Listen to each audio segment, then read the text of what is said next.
УЕФА Чемпиондар Лигасы, көбінесе Чемпиондар Лигасы немесе тарихи Еуропалық кубок. УЕФА мен ұйымдастырылатын 1955 жылдан бері келе жатқан Еуропадағы ең танымал клубтардың арасындағы сайыс. Бұл еуропалық футболдағы, әлемдік футболда да ең салмақты клубтық трофей болып табылады. Астана клубы 2015 пен 2016 жылдағы еуропалық кубоктар маусымында Кипрлік АПОЭЛ-ді жалпы есепте 2-1 есебімен ұтып, Қазақстан тарихындағы алғашқы клуб болып Еуропалық Чемпиондар Лигасының топтық кезеңіне жолдама алды. Сәлем, бүгінгі тақырып Чемпиондар Лигасы.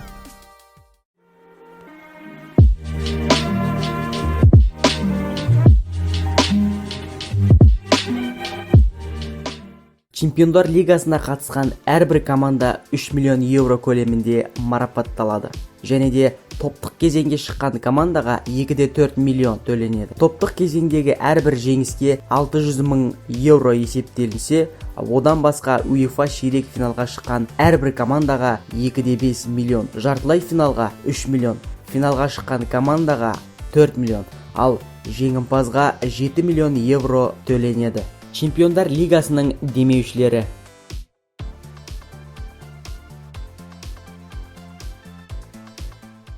Біздің каналға тіркеліп лайк басуды ұмытпаңыздар. Мына сұр қоңыраушаны бассаңыз, алдағы видеоларды жіберіп алмайсыздар. Чемпиондар Лигасының жеңімпазы атанған клуб кубокты өзіне 10 айға қалдыруға құқылы. Клубтың жеңісіне арнап кубоктың кішірейтілген нұсқасы алынады. 5 рет немесе 3 рет қатарынан жеңімпаз атанған команда кубокты мәңгіге өзіне қалдырады. Кубоктың екі үлкен құлағы болғандықтан көп елдерде үлкен құлақ деп те атайды. Кубокты мәңгіге 5 клуб алып қалған.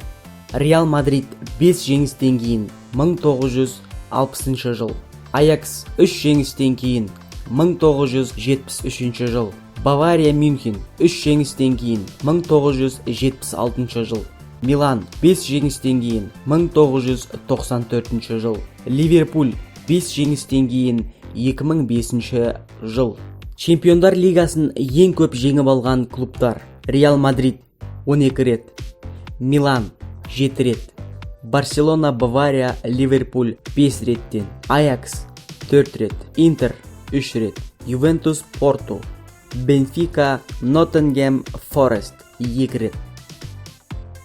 Биылғы, яғни 2018 жылға Чемпиондар Лигасының финалы 26 мамыр күні Украинаның Киев қаласындағы Олимпийский стадионында өтеді.